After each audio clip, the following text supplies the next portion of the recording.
গতকালকে আমরা একটা রায় দেখেছি, যেই রায়ে আগের একটি হত্যা মামলায় যারা আমাদের বিএনপি সংশ্লিষ্ট ছিল সবাইকে মুক্তি দেওয়া হয়েছে, আরেকজন আলেমকে মৃত্যুদণ্ড দেওয়া হয়েছে। অথচ সেই আলেম কিছুদিন আগে জামিনে ছিল।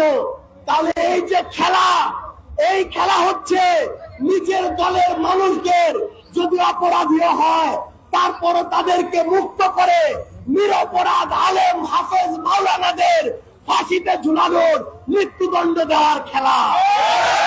এই নতুন খেলা বাংলাদেশে আর খেলতে দেওয়া হবে না।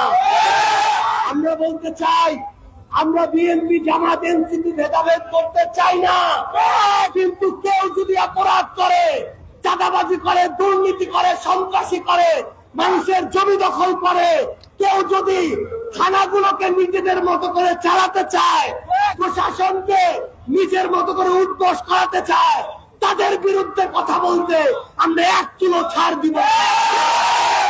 আমরা আমাদের প্রশাসনের ভাইদের বলতে চাই, যারা পুলিশে আছেন, যারা অ্যাডমিনে আছেন, বিভিন্ন সরকারি কর্মকর্তা কর্মচারী হিসাবে আছেন, আপনারা মেরুদণ্ড সোজা করে দেশের জন্য, মানুষের জন্য কাজ করুন।